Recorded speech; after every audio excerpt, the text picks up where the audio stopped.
Dans la première partie du chapitre 11 de Daniel, nous avons cherché à décrypter le langage symbolique employé là et avons découvert que la vision ressemble à celle des chapitres 8 et 9, mais avec des détails plus précis en apparence.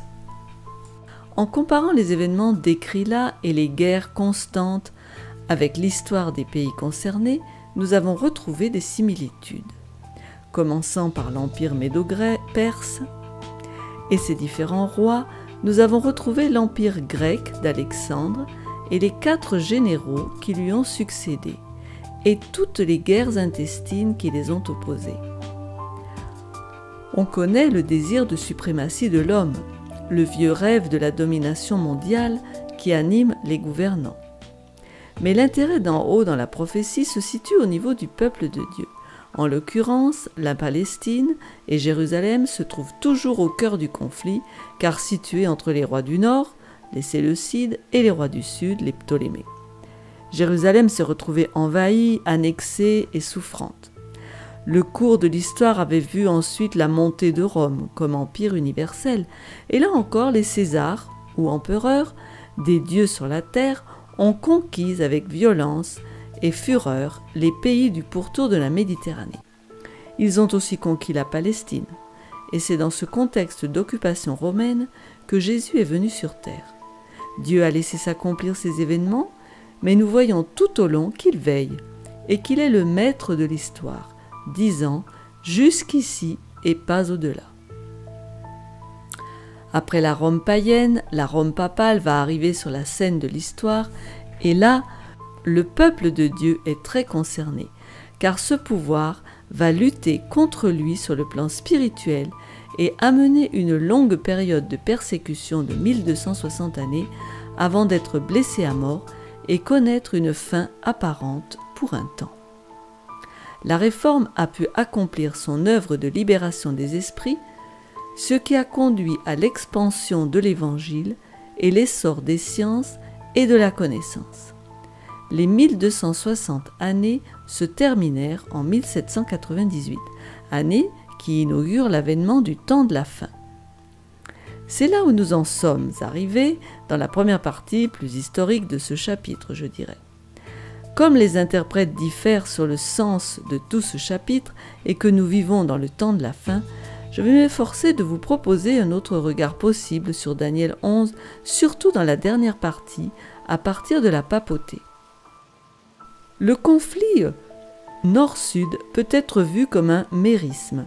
Le professeur d'université Jacques Doucan présente une vue intéressante où le modèle du conflit conduit à une fusion finale des forces dans une intention commune qui est la destruction du peuple de Dieu. Ce modèle est le suivant. Donc c'est le sud contre le nord, on a A, B, C, le nord contre le sud et le sud contre le nord, vous voyez le schéma. À la fin, le sud va s'allier au nord dans une synthèse qui sera suivie par la victoire finale du peuple de Dieu sur les forces combinées du mal.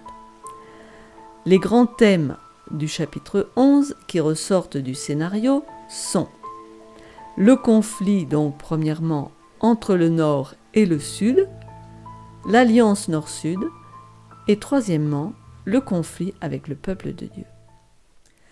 Les versets 5 à 39 pourraient décrire un conflit hégélien entre deux systèmes philosophiques dont le but commun est l'oblitération de la véritable adoration de Dieu.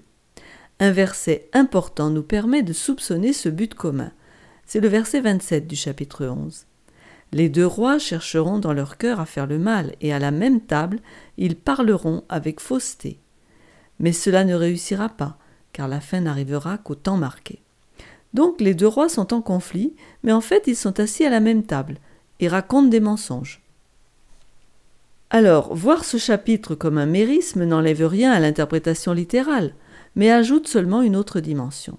Prenons un exemple, versets 32 à 33. Il séduira par des flatteries les traîtres de l'alliance. Mais ceux du peuple qui connaîtront leur Dieu agiront avec fermeté, et les plus sages parmi eux donneront instruction à la multitude. Il en est qui succomberont pour un temps à l'épée et à la flamme, à la captivité et au pillage. ce roi du Nord essaie de se mettre en accord avec tous ceux qui sont contre l'alliance de Dieu ou la vérité de Dieu. Il est l'Antichrist qui veut les mettre de son côté.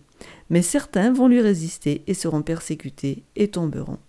Donc, les rois du Sud et du Nord sont ennemis de Dieu, dans ce sens assis à la même table. Ils se flattent l'un l'autre, cherchant l'allégeance de l'un et de l'autre. Les deux sont sous le contrôle du grand trompeur, employant une dialectique hégélienne pour induire un état d'esprit collectif qui va conduire à la réalisation de ses projets.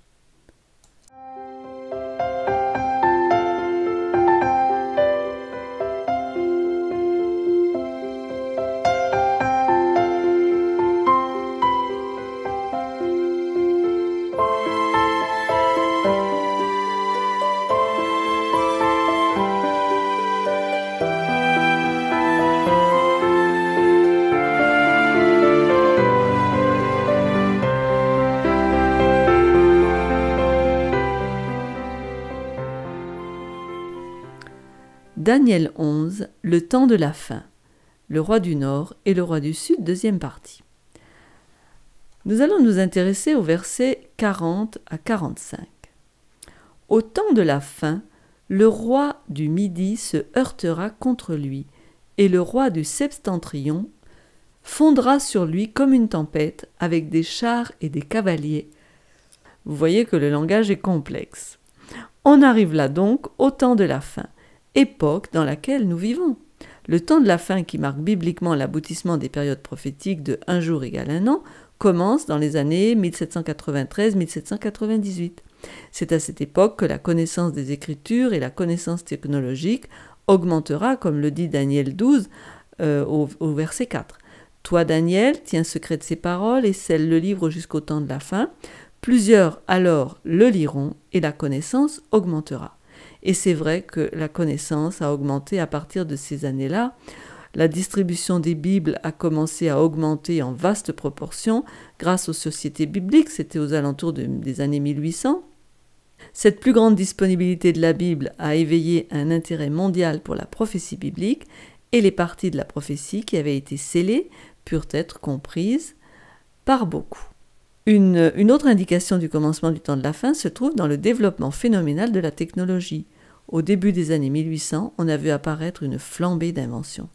À partir de là, la prophétie est en cours de réalisation et bien sûr, il nous faut être prudent sur son interprétation puisqu'elle n'est pas entièrement terminée.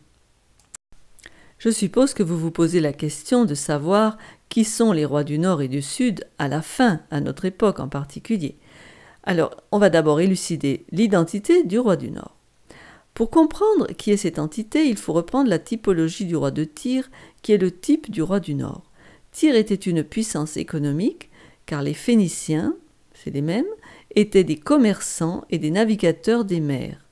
En la conquérant, le roi du Nord, qui était Nebuchadnezzar à l'époque, clame ce pouvoir économique pour lui-même et fusionne sa suprématie religieuse avec sa suprématie économique. Le prince de Tyr prend la position du pouvoir papal. Il s'élève au-dessus de Dieu. Il est l'homme de péché, qui fait les mêmes proclamations que le prince de Tyr. Il s'assoit sur le siège de Dieu. Alors pour ça, il faut aller voir Ézéchiel 28, puisqu'en Ézéchiel 28, on a là la description du prince de Tyr, et on voit au cours de la lecture du chapitre 28 qu'en fait, ça s'adresse à Satan. C'est Satan finalement. Il représente Satan. Donc, il s'assoit sur le siège de Dieu, c'est-à-dire dans le temple ou dans l'église, usurpant la position de Dieu. L'apôtre Paul, prévoyant par inspiration son apparition, a dit en 2 Thessaloniciens 2, 3 et 4 la chose suivante, « Que personne ne vous séduise d'aucune manière, car il faut que l'apostasie soit arrivée auparavant, et qu'on ait vu paraître l'homme du péché, le fils de la perdition, l'adversaire qui s'élève au-dessus de tout ce qu'on appelle Dieu ou de ce qu'on adore, jusqu'à s'asseoir dans le temple de Dieu, se proclamant lui-même Dieu. » Ce siège appartient à Dieu seul. On sait que, bien sûr, Satan a toujours voulu prendre cette place, mais il a utilisé des hommes pour ce faire.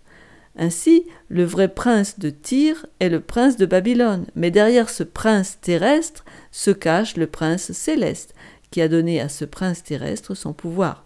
On le voit dans Ézéchiel 28, de 12 à 15. « Fils de l'homme, prononce une complainte sur le roi de Tyr. Tu lui diras, ainsi parle le Seigneur l'Éternel. Tu mettais le sceau à la perfection, tu étais plein de sagesse, parfait en beauté. Tu étais en Éden, le jardin de Dieu. Tu étais couvert de toute espèce de pierres précieuses, de sardoine, de topaze, de diamants, de chrysolite, d'onyx, de jaspe, de saphir, d'escarboucle, d'émeraude et d'or. Tes tambourins et tes flûtes étaient à ton service, préparés pour le jour où tu fus créé. Tu étais un chérubin protecteur aux ailes déployées. Je t'avais placé et tu étais sur la montagne sainte de Dieu. Tu marchais au milieu des pierres étincelantes. Tu as été intègre dans tes voies depuis le jour où tu fus créé, jusqu'à celui où l'iniquité a été trouvée chez toi. » Et Apocalypse 13, verset 2 affirme qu'au temps de la fin, Satan est le véritable instigateur derrière la scène. Il donne son pouvoir à la bête d'Apocalypse 13, son siège et son autorité. Voyons donc le texte d'Apocalypse. La bête que je vis était semblable à un léopard, ses pieds étaient comme ceux d'un ours, et sa gueule comme une gueule de lion. Le dragon lui donna sa puissance et son trône et une grande autorité. Les réformateurs, dont Wesley, avaient tous identifié le roi du Nord comme Babylone, c'est-à-dire la papauté avec Satan dans les coulisses. Satan recherche l'adoration et le service de tous, et le roi du Nord est son avenue pour recevoir adoration et pouvoir sur les consciences. Le roi du Sud, dont nous parlerons après, est aussi son avenue, pour s'assurer que les gens soient incrédules et rebelles contre Dieu. Le roi du Nord, c'est Babylone. Et d'autres vidéos vous ont montré que c'est la fusion des systèmes religieux du monde sous le contrôle de la papauté. C'est l'œcuménisme. Les rois du monde se prosterneront devant ce système et lui donneront leur pouvoir, créant ainsi une bête politico-religieuse contrôlée par une femme, l'Église, d'après Apocalypse 17, versets 1 à 5. C'est une Église, une femme donc dans la Bible, mais aussi un système politique. Alors maintenant, intéressons-nous et essayons de décrypter qui est le roi du Sud à la fin. Le mot « Sud » est un dérivé du mot hébreu parfois traduit par « Égypte ». Bibliquement, il se réfère aussi au pays d'Égypte. Vous pouvez le lire dans Ésaïe 30, de 1 à 7. Vous retenez la référence et vous pouvez aller le lire. L'Égypte est symbolique d'un pouvoir athée, niant l'existence de Dieu. Vous vous rappelez en Exode 5, verset 2, comment Pharaon répondit à Moïse, qui lui demandait de faire partir les enfants d'Israël. « Qui est l'Éternel pour que j'obéisse à sa voix en laissant aller Israël? Je ne connais point l'Éternel, et je ne laisserai point aller Israël. » L'Égypte est au sud par rapport à Israël, bien sûr. Le roi du Sud, Égypte, a rendu esclave le peuple de Dieu, a refusé de reconnaître Yahvé et le droit des Hébreux à adorer Dieu selon leur conscience. Au temps de la fin, un tel pouvoir athée émergea en France. Entre 1793 et 1798, justement, le temps de la fin. Le 23 novembre 1793, pour être précis, l'athéisme en France atteignit son point culminant par un décret de l'Assemblée nationale ordonnant la fermeture immédiate de toutes les églises et plaçant le clergé sous surveillance. C'est ainsi qu'au temps de la fin, la puissance du Sud, l'athéisme, prit possession du gouvernement français et vint se heurter contre le roi du Nord. C'est ce qu'on lit au verset 40. Continuez à avoir votre Bible sous vos yeux pour suivre en même temps. Donc le verset 40 du chapitre 11 de Daniel. Alexander Cade, auteur d'un compte-rendu historique de la Révolution française, décrivit comment l'athéisme se développa en France et se retourna contre la papauté. Voici ce qu'il dit. « Il serait inutile de parler de toutes les horreurs de la Révolution française. Il suffit de dire que le sang des saints commença à être vengé. Les dîmes furent abolies, les monastères fermés, les terres de l'Église confisquées, les prêtres dépouillés et réduits à la mendicité.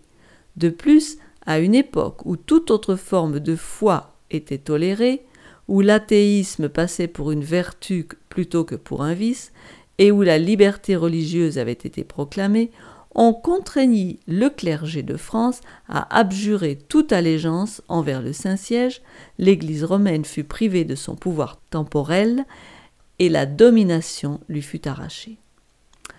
En 1798, l'armée française, sous la direction du général Berthier, entra à Rome et captura le pape. Depuis le renversement du Saint-Siège au temps de la fin et jusqu'au XXIe siècle, l'athéisme a continuellement combattu la Rome papale. Le roi du Sud n'est donc pas religieux, ou du moins pas ouvertement. Il représente son opposé dans la dialectique hégélienne, c'est-à-dire l'humanisme et les droits de l'homme, que la Révolution française a défini comme la nouvelle religion de la raison. L'évolutionnisme, l'athéisme, le sécularisme, l'existentialisme. Toutes ces philosophies qui, depuis plus de 200 ans, ont exercé leur influence pour éliminer Dieu et s'appuyer sur la force humaine, la sagesse humaine, le sentiment humain pour ordonner le monde. Ce qui est étrange, c'est que toutes ces idéologies furent aussi propagées et initiées par les philosophes jésuites tels que Voltaire, Descartes et Pierre Teilhard de Chardin. Rappelons que les jésuites sont les champions de l'Église mère et les soldats du roi du Nord. Dans ces versets 40 à 45, on voit un conflit entre le Nord et le Sud. Alors examinons-le à la fin. Mais alors, se pourrait-il que le Sud et le Nord s'affrontent donc dans un conflit apparent, mais s'assoient à la même table, d'après Daniel 11, verset 27, car ils ont en fait le même chef derrière les coulisses? Si on retrouve les jésuites d'un côté et de l'autre, ne sont-ils pas assis à la même table, discutant dans les coulisses comment vaincre le peuple de Dieu et éliminer Dieu lui-même de tous les cœurs? Écoutez ce qu'avait dit le général Franco, qui était le champion de l'Église catholique à l'époque de la guerre espagnole. « Notre guerre n'est pas une guerre civile, mais une croisade. C'est une guerre religieuse. Nous qui luttons, chrétiens ou musulmans, sommes des soldats de Dieu, mais nous ne luttons pas contre les hommes, mais contre l'athéisme, le matérialisme. Cette guerre nord-sud est une guerre pour la possession des esprits de chacun de nous. Nous sommes impliqués. Allons-nous servir Dieu ou les hommes et leur philosophie entre les deux systèmes ou dans les deux systèmes?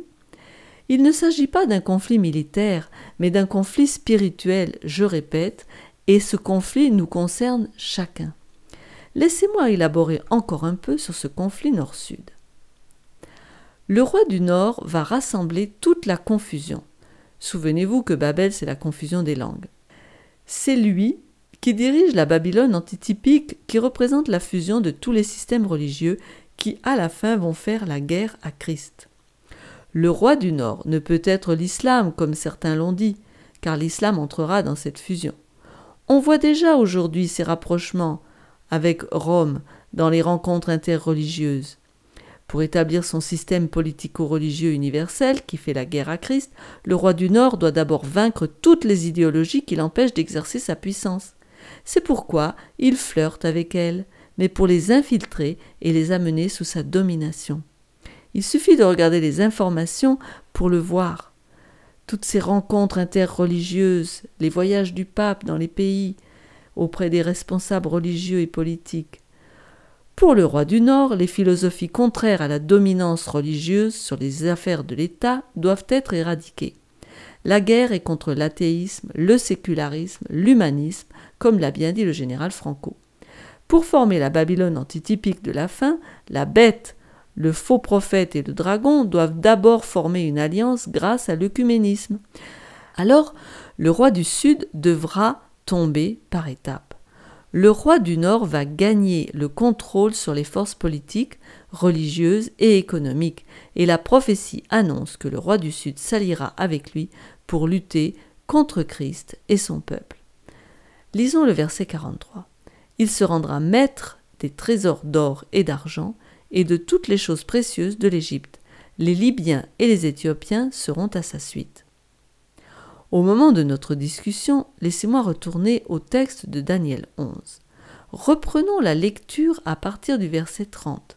On peut y voir les activités du roi du Nord, dans ce cas la Rome papale, qui lutte depuis son accession au trône contre l'Alliance sainte, c'est-à-dire contre Christ et son Église. Lisons le verset 30 de Daniel 11. Des navires de Kittim s'avanceront contre lui. Découragé, il rebroussera. Puis furieux contre l'Alliance sainte, il ne restera pas inactif. À son retour, il portera ses regards sur ceux qui auront abandonné l'Alliance sainte. Louis Ware, un grand étudiant de la prophétie, voit déjà au verset 29 une référence au transfert de l'Empire de Rome à Constantinople. Ensuite, la guerre contre le peuple de Dieu fut possible grâce au soutien du gouvernement romain de Justinien qui demanda que le pape devienne le chef du corps ecclésiastique de tout l'Empire. Donc, on voit là petit à petit la montée de Rome. Continuons avec les versets 31 à 33. Des troupes se présenteront sur son ordre, elles profaneront le sanctuaire, la forteresse, elles feront cesser le sacrifice perpétuel et dresseront l'abomination du dévastateur. Il séduira par des flatteries les traîtres de l'Alliance, mais ceux du peuple qui connaîtront leur Dieu agiront avec fermeté, et les plus sages parmi eux donneront instruction à la multitude. Il en est qui succomberont pour un temps à l'épée et à la flamme, à la captivité et au pillage. Alors, ces versets pourraient être compris comme l'établissement d'un faux système religieux. Il est dit qu'ils dresseront l'abomination du dévastateur, que l'on a vu faire des siennes d'ailleurs au cours du Moyen-Âge en Europe, et cela pendant 1260 années. Certains, comme les Albigeois, les Vaudois, les Huguenots, lui ont résisté, mais souvent au prix de leur vie. Malgré cela, la connaissance de la vérité ne s'est jamais perdue. Les troupes qui se présentent sur son ordre, au verset 30, font référence au roi de France, dont particulièrement Clovis, le premier, puis d'autres ensuite qui feront alliance avec la papauté et lui prêteront main forte contre les dissidents. C'est le bras séculier pour aider le bras religieux. C'est le secret d'ailleurs de la puissance persécutrice de la papauté, qui doit obtenir le support des gouvernements, c'est l'union de l'Église et de l'État, pour accomplir ses desseins de suprématie. Ainsi, la papauté n'est jamais coupable d'aucun crime, puisque ce sont les rois qui exécutent ces sanctions. Continuons la lecture, versets 34 et 35. Dans le temps où ils succomberont, ils seront un peu secourus, et plusieurs se joindront à eux par hypocrisie. Quelques-uns des hommes sages succomberont, afin qu'ils soient épurés, purifiés et blanchis jusqu'au temps de la fin, car elle n'arrivera qu'au temps marqué. Ici, c'est le protestantisme qui a secouru l'Église, dans le sens qu'elle a mis fin à la persécution, et le verset 35 présente les fidèles, qui, à cause de cette persécution et par l'épreuve de leur foi, ont été purifiés, lavés, blanchis. Les versets 36 à 39, il est dit que le roi fera ce qu'il voudra, il s'élèvera, il se glorifiera au-dessus de tous les dieux, et il dira des choses incroyables contre le Dieu des dieux. Il prospérera jusqu'à ce que la colère soit consommée, car ce qui est arrivé s'accomplira. Il n'aura égard ni au Dieu de ses pères, ni à la divinité qui fait le délice des femmes. Il n'aura égard à aucun Dieu, car il se glorifiera au-dessus de tous. Toutefois, il honorera le Dieu des forteresses sur son piédestal. À ce Dieu que ne connaissaient pas ses pères, il rendra des hommages avec de l'or, de l'argent, des pierres précieuses et des objets de prix. C'est avec le Dieu étranger qu'il agira contre les lieux fortifiés, et il comblera d'honneur ceux qui le reconnaîtront. Il les fera dominer sur plusieurs. Il leur distribuera des terres pour récompense. Ces versets pourraient être vus comme la montée de l'athéisme, le roi du Sud, qui a convulsé la France pendant la Révolution française. C'est dans ce pays que l'on a placé la déesse de la raison à Notre-Dame pour être adorée par tous, que l'on a assassiné tout le clergé, que l'on a écrit la charte des droits de l'homme sur 2 tables de pierre semblables à la loi de Dieu pour remplacer les 10 commandements. Imaginez comment on a osé. Les interprètes diffèrent quant au sens à donner à ces versets, mais quoi qu'il en soit, l'antichrist ou papauté, ou le pouvoir athée du XVIIIe siècle, en quelque sorte de l'histoire réalisée, qui a amené de grands changements à partir de 1798, au temps de la fin. Et c'est là que les pouvoirs sud-nord ont commencé à s'affronter jusqu'à ce jour, dans un combat apparent. Regardons maintenant aux versets 40 à 45. Comme je ne suis ni historienne, ni pasteur, ni théologien, je me servirai des écrits d'un éminent interprète de la prophétie, Louis F. Ware, pour émettre une hypothèse qui va dans la logique de l'histoire et des événements de ces dernières années. Je vais lire le verset 40. Au temps de la fin, le roi du Midi se heurtera contre lui, Et le roi du septentrion fondra sur lui comme une tempête, avec des chars et des cavaliers, et avec de nombreux navires. Il s'avancera dans les terres, se répandra comme un torrent et débordera. Le roi du Nord, après que sa blessure mortelle infligée par le protestantisme et l'athéisme soit guérie, est parti comme un roi conquérant dans tous les pays sous sa domination pour les regagner à lui. Il est en but à toutes les oppositions de la part des pays sécularisés et communistes. C'est ce qui est représenté par le roi du Sud, qui lui font échec pour un temps. Mais il contre-attaque. On a vu par exemple la chute du communisme dans les pays de l'Est, douce victoire de Jean-Paul II. Il s'est avancé dans les terres très rapidement avec Jean-Paul II, Benoît XVI et François Ier. Maintenant, regardons au verset 41. Il entrera, toujours le roi du Nord, dans le plus beau des pays, et plusieurs succomberont. Mais Édom, Moab et les principaux des enfants d'Ammon seront délivrés de sa main. Alors rentrer dans le plus beau des pays, c'est rentrer dans le territoire de l'Église. Par les invitations œcuméniques, le roi du Nord est entré dans l'Église véritable de Dieu, et beaucoup n'ont pas résisté à ce terrible test. Ils sont passés dans les rangs de l'opposition, du faux système religieux. Le système de Babylone va aussi englober l'État, et cette union Église-État voudra dominer les consciences. Ceux qui voudront rester fidèles seront soumis à des mesures oppressives et répressives. Ceci est encore dans le futur, mais très proche à mon avis. Il est dit que Édom, Moab et les principaux des enfants d'Ammon seront délivrés de sa main. Alors Édom, vous vous rappelez que c'est Ésaü, le fils d'Isaac.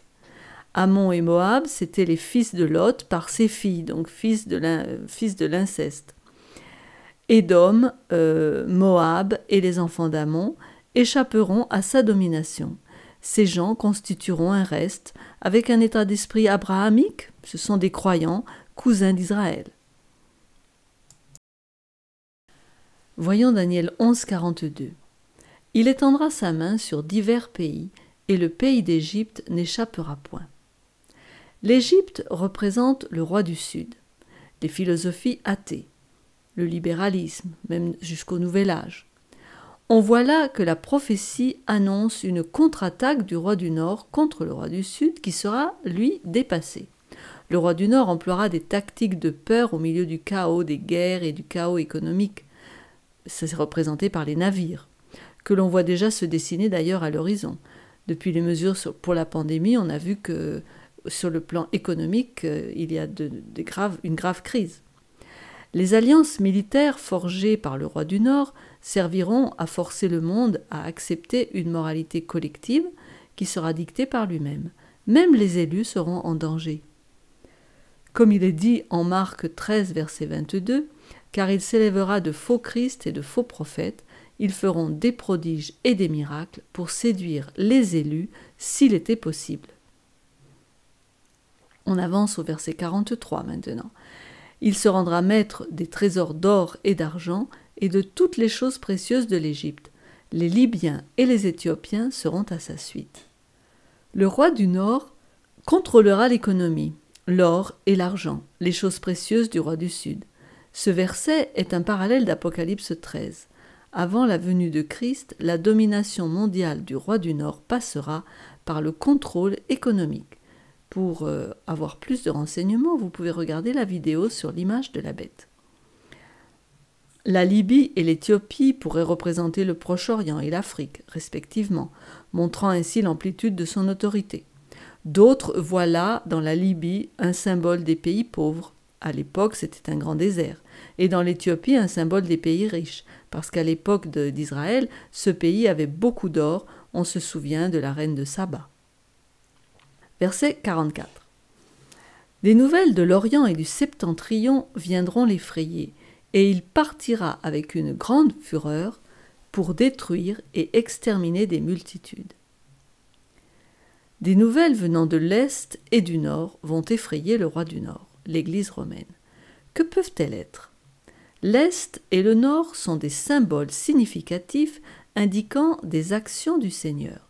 Nous trouvons dans Ésaïe 41, 25 un message prophétisant la deuxième venue de Jésus-Christ. Lisons Ésaïe 41, verset 25. « Je l'ai suscité du septentrion, c'est-à-dire du nord, et il est venu. De l'Orient, il invoque mon nom. Il foule les puissants comme de la boue, comme de l'argile que foule un potier. » Christ viendra du nord et de l'est, car il est le véritable roi du nord. La ville de Dieu, la montagne de Sion, est associée aussi avec le nord. Elle est sa montagne sainte, c'est ce que l'on lit en Psaume 48, on va lire les versets 2 à 11. « Belle est la colline, joie de toute la terre, la montagne de Sion. Le côté septentrional, c'est la ville du grand roi. C'est une haute retraite. » Au verset 3, il est dit « Dieu, dans ses palais, est connu pour une haute retraite. » Une haute retraite où les rois se concertent et regardent, tout stupéfait le Seigneur. Car voici, verset 4, les rois s'étaient concertés. Ils n'ont fait que passer ensemble. Verset 5, ils ont regardé, tout stupéfaits. Ils ont eu peur et ont pris la fuite. C'est au nord que réside la bonté et la justice de Dieu. Verset 10, comme ton nom, ô Dieu, ta louange retentit jusqu'aux extrémités de la terre. Ta droite est pleine de justice. La montagne de Sion se réjouit, les filles de Juda sont dans l'allégresse à cause de tes jugements. Il est donc logique que Lucifer, l'ennemi juré de Christ, ait commencé sa campagne de rébellion en voulant s'asseoir sur le trône de Dieu. C'est ce qu'on lit en Ésaïe 14, verset 13. « Tu disais en ton cœur, je monterai au ciel, j'élèverai mon trône au-dessus des étoiles de Dieu, je m'assiérai sur la montagne de l'assemblée à l'extrémité du septentrion. » C'est pourquoi Satan occupa la position stratégique du nord, avec Babylone, sachant que Dieu en est le vrai roi. Le roi usurpateur qui s'est fait Dieu s'effraya des nouvelles venant du nord qui lui révèlent que le Seigneur réclame sa place légitime, lui le seul vrai Dieu, le seul digne d'adoration. L'Est est aussi associé au Seigneur. Ézéchiel rapporte une prophétie de la fin quand le peuple de Dieu annoncera le dernier message de Dieu aux habitants de la terre. Et voici, la gloire du Dieu d'Israël s'avançait de l'Orient. Sa voix était pareille au bruit de grandes eaux, et la terre resplendissait de sa gloire. Si les eaux sont les peuples, les foules, d'après Apocalypse 17, verset 15, cela signifie que ce dernier message illuminera la terre de la connaissance du vrai caractère de Dieu, et il sera annoncé par un grand nombre. Ce même message est présenté dans Apocalypse 7, versets 2 et 3.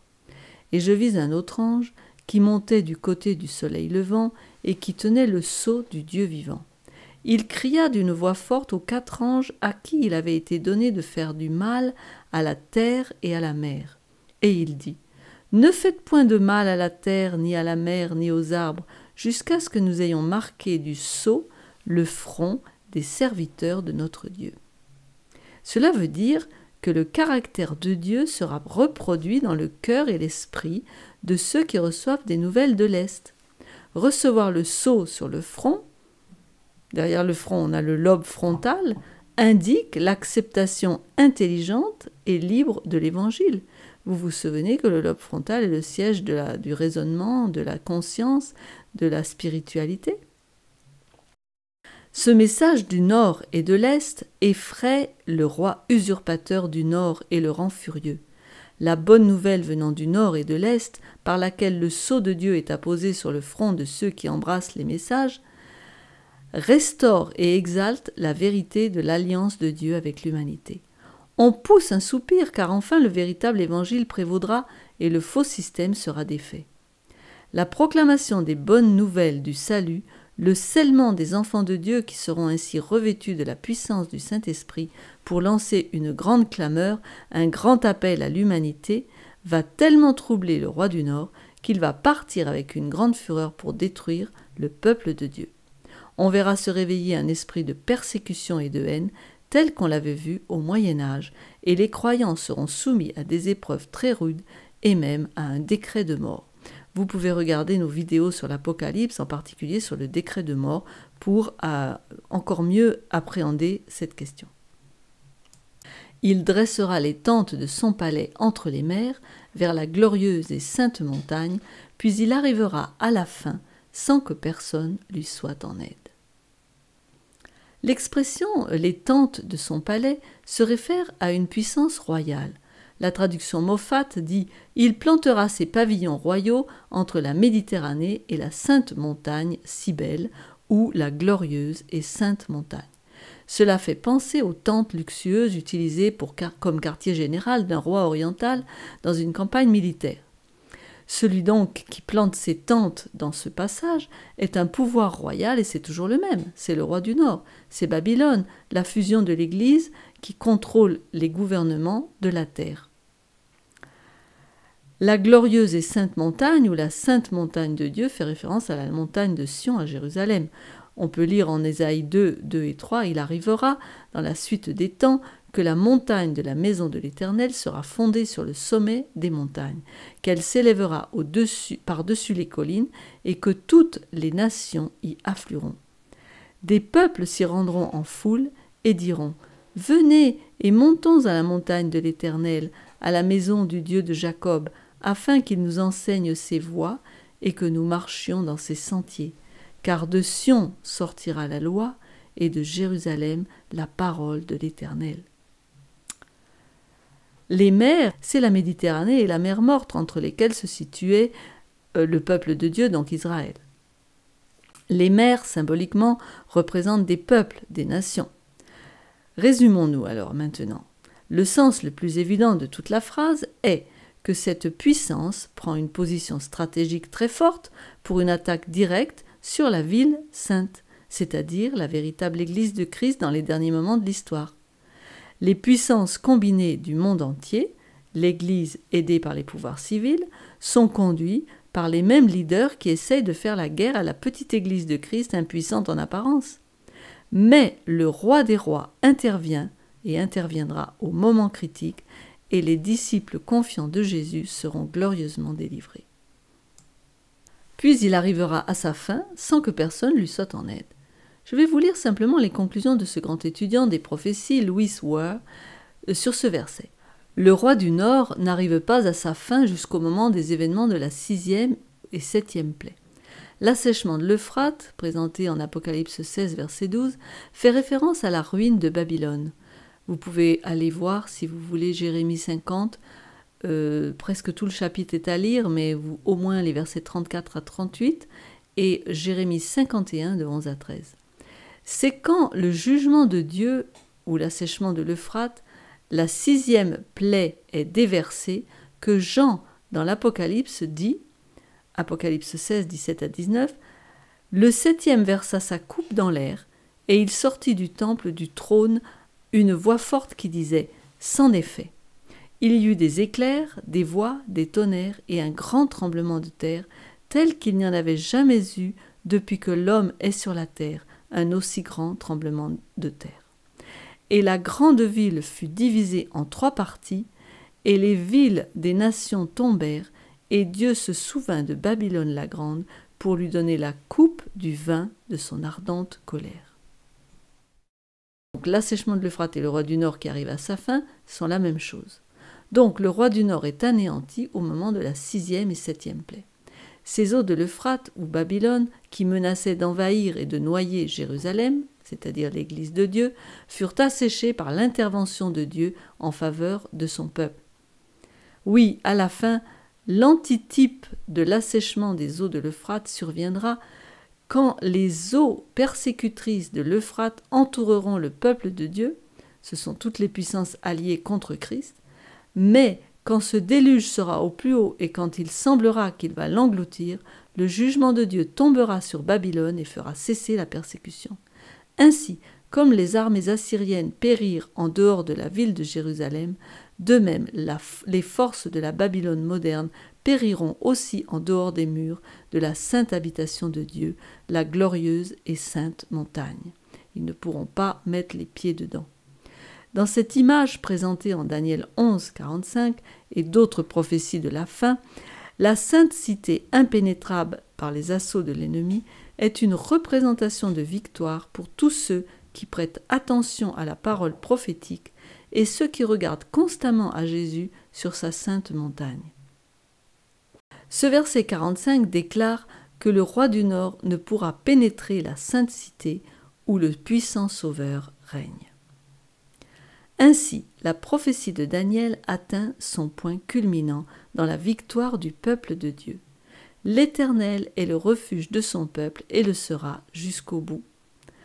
On peut lire en Joël 3, versets 16 et 17, ces versets réconfortants. « De Sion l'Éternel rugit, de Jérusalem il fait entendre sa voix. Les cieux et la terre sont ébranlés, mais l'Éternel est un refuge pour son peuple, un abri pour les enfants d'Israël. Et vous saurez que je suis l'Éternel, votre Dieu, résidant à Sion, ma sainte montagne. Jérusalem sera sainte et les étrangers n'y passeront plus. » Eh bien, nous avons terminé ce chapitre 11. Le chapitre 12 nous présentera avec plus de détails ce temps final de délivrance.